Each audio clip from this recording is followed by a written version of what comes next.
My girlfriend left her laptop open, so I peeked and found emails planning a secret wedding to another guy. I RSVP'd myself, sat in the front row, and gave a toast neither of them will forget. I, 32 male, am still reeling. Or maybe I'm just cold. My girlfriend, Chloe, 29, and I have been together for 4 years, lived together for 2. We were talking about our own future, or so I mistakenly thought. Last Tuesday, she rushed off to a work emergency, leaving her laptop open on the kitchen counter, something she never does. An email with the subject, Final Details, CNL Nuptials, caught my eye. CNL? Chloe and who? My stomach dropped. I told myself it was a client event she was planning. She's in marketing. But the sender was a generic wedding planning domain. I clicked. It wasn't just one email. It was an entire unbelievable chain. Venue confirmations, catering, RSVPs, a detailed itinerary for Chloe and Liam's big day. Photos of them beaming on a wedding website link. Liam, some guy I've never heard of. The wedding date? 6 weeks from now. 6 weeks, I scrolled, breathless. Guest lists without me. Discussions about their Santorini honeymoon. Can't wait to be your wife, my love. Sokso L. For a good 10 minutes, I just stared. No shouting, no throwing things, just this icy calm. It was so methodical. She'd been planning this for months, all while kissing me good morning. The betrayal is one thing. The sheer audacity is another. Before I could second guess, I found their online RSVP page, Liam Sterling and Chloe Vance wedding. I typed in my name, Marcus Bellwether, clicked attending, meal choice, prime rib. Then I closed the laptop and made coffee.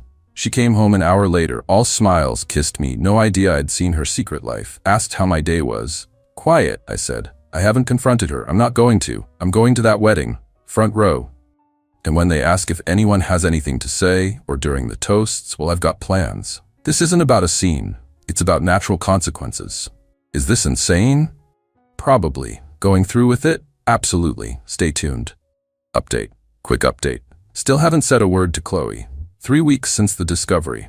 Living with her is like watching an actress, but only I know the show's about to crash. The RSVP went through. Got a confirmation to a burner email. We're so excited to celebrate with you. You have no idea. She's been weirdly attentive sometimes, then distant, glued to her phone, just work stuff, yeah right? The entitlement is starting to show, vindicating my cold resolve. Last week, she asked me to help sort out some old clothes for charity. Turns out this included new expensive dresses and garment bags, bridesmaid dresses. She also wanted me to help clear out space in the spare room closet for her craft supplies. Right? More like wedding gift storage. Sure, babe, whatever you need, I said, smiling. Each request just solidifies my plan. Then the kicker. She sat me down, looking serious. Mark, my company is sending me on this intensive, all-expenses-paid training retreat. 2 weeks, starting the first week of month of wedding. The exact dates bracketing her wedding and honeymoon. I'll be pretty much incommunicado. I feigned disappointment. Wow, 2 weeks is long. But career first, right? She beamed. Exactly. You're so understanding. Then, my car's been acting up. Would you mind if I borrowed yours for the retreat? It's so reliable. And could you look after Mrs. Fluffernutter, her needy cat? My car. To facilitate her honeymoon with Liam. The audacity. Of course, Chloe, I said smoothly. Anything for you. She gushed about how I was the best. I just smiled. The car is a nice touch for the toast I'm preparing. Little notes on my phone, key phrases from her emails, dates. It's going to be quite the speech. The wedding is in 3 weeks. Bought a new suit, charcoal gray.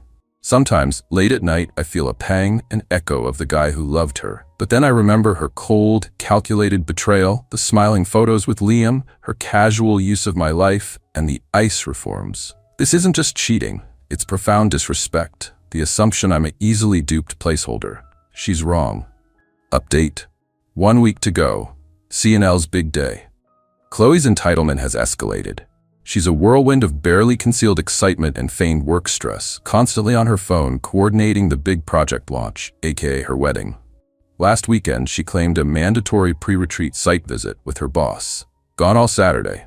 Funny because her best friend, Sarah, maid of honor for the wedding site I check daily, posted an Instagram story of a mimosa-fueled brunch with Chloe.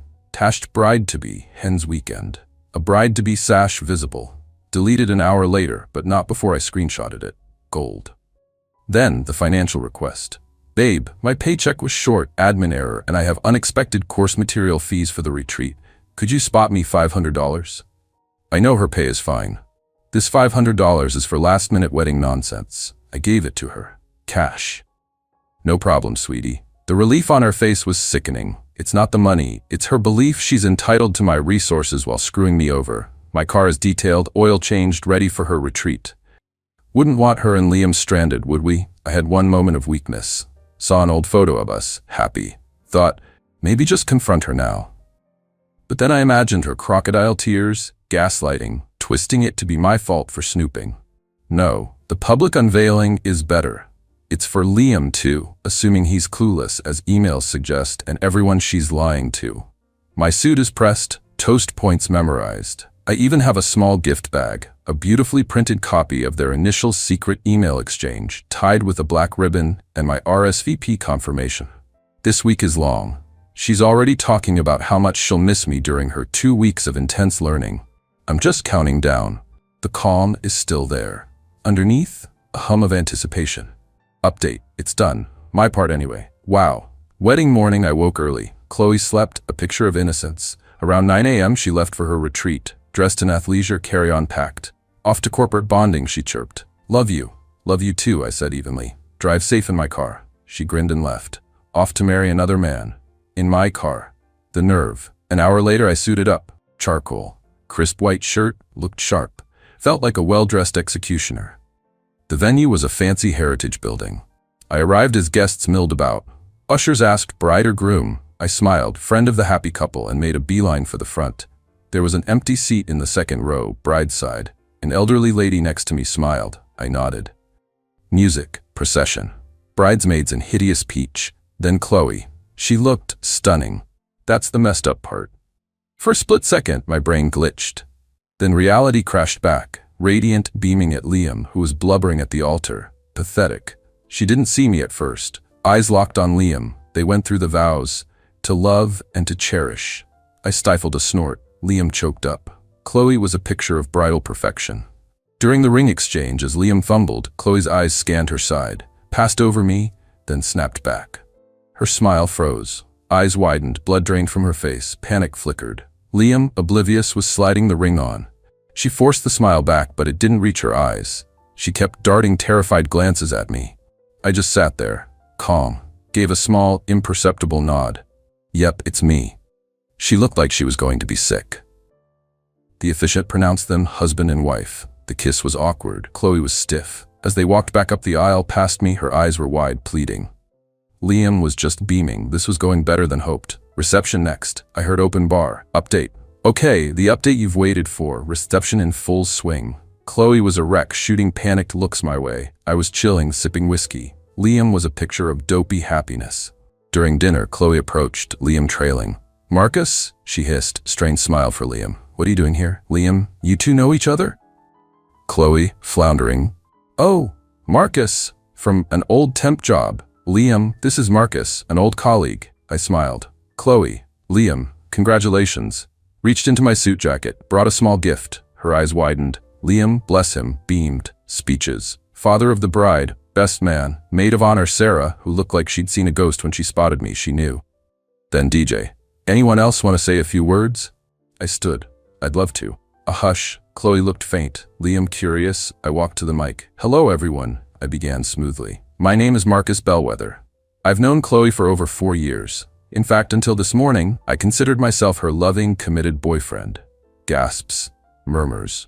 Liam's jaw dropped. Chloe went from white to mottled green. That's right, I continued. We lived together. Or did. So imagine my surprise when, 6 weeks ago, Chloe accidentally left her laptop open and I found emails detailing this wedding. I looked at Chloe. You should be more careful with your digital footprint, babe, and your scheduling. Planning this while telling your live-in boyfriend you're busy with work takes skills. Bravo. Liam stared at Chloe, horrified. Chloe, what is he talking about? Chloe stammered. He's lying. Obsessed. Security. Get him out. Am I lying? I asked, pulling a printout from my pocket. The first incriminating email. This is from Chloe to wedding planner email address, final details, CNL nuptials. Begins, Liam and I are so excited. Shall I read more? I have copies. I gestured to my gift bag.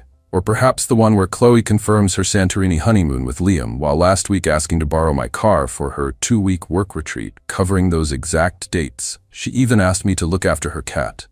Oh, and thanks for the $500 for course materials, Chloe. Glad I could contribute. Dead silence, save for horrified gasps. Chloe's father looked apoplectic, her mother, hand over mouth. Liam looked punched. He slowly turned to Chloe, now openly weeping. "Chloe, is this true?" he whispered. She sobbed. "He's ruining everything. He's unhinged." "Actually," I said calmly, "I think you ruined quite a bit, Chloe. I RSVP'd. Marcus Bellwether attending. Prime rib was delicious. I'm an invited guest." I raised my glass. "So, a toast to Chloe and Liam. May your life together be as honest and transparent as this wedding's planning. And Chloe, my love, when you get back from your retreat, your things will be on the curb. Don't worry about my car keys. I'll get them." I took a sip. "Oh, and Liam, mate, genuinely sorry. She told me she loved me this morning. Looks like she tells you that too. Check your prenup. Cheers." Mic down. Absolute bedlam. Chloe screaming incoherently. Liam, white as a sheet, staring at her. Her parents rushing over. His, mortified. Guests whispering furiously. I didn't stick around. Walked out. As I reached the door, I heard Liam's voice, cold, dead fury. "Chloe, we need to talk. Now." Driving home, adrenaline faded. Emptiness, but also lightness. The bomb had detonated. Final update. Hey everyone, final update on the wedding toast saga. Life is quieter. The fallout was spectacular. Liam and Chloe talked, loudly. Reception ended 20 minutes after I left. Annulment papers were filed the following week. Liam, not a complete fool, had an ironclad prenup. Useful for, fraud. Chloe's damage control was pure entitled delusion. Tried to spin it that I was a disgruntled, obsessed ex. Didn't fly. Email evidence was damning. Sarah, maid of honor, cracked under pressure from Liam's furious family and admitted Chloe was seeing me the whole time. Sarah got reamed by her own parents. Good. Chloe found her belongings on the curb. Her mother called me, screaming about trauma, ruined lives, demanding I pay for emotional distress and wedding costs. I laughed, said Chloe was lucky I didn't sue her, and hung up. The entitlement is genetic. Got unhinged voicemails from Chloe, rage to pathetic whimpers. "How could you be so cruel? I loved you." One particularly nasty one called me a despicable jerk and said I'd pay. I never responded. Blocked her number, blocked her on everything. Vanished from her life. For weeks after the wedding, I felt numb. The apartment felt huge. Methodically purged reminders of her. Cathartic. Sadness, yeah, you don't switch off for years. But the anger, the cold resolve had mostly dissipated, leaving weary satisfaction. Justice, messy but served. Her own actions, deceit, and entitlement caused her public humiliation. Liam, I heard through the grapevine, was devastated but recovered. Went on the Santorini honeymoon alone. Good for him. Can't feel too bad. He seemed a bit too willing to believe Chloe's backstory, but he didn't deserve that public detonation. That was all Chloe. As for me, 6 months on from that day, I'm okay. Better than okay. Reclaimed my space, my peace, reconnected with friends, threw myself into work, started hiking, something Chloe found boring. The quiet in my apartment is no longer lonely, it's peaceful. Days I still shake my head at the audacity, but mostly closure. I didn't lose my cool, just calmly presented the truth and it did its job. Her house of cards blew over. No new relationship on the horizon yet, and that's fine. Enjoying my own company, learning to trust my gut. Biggest takeaway, people show you who they are. Believe them. And sometimes the best revenge is just letting their own mess catch up with them, spectacularly, preferably with you holding the mic. Thanks for listening, Reddit. Peace.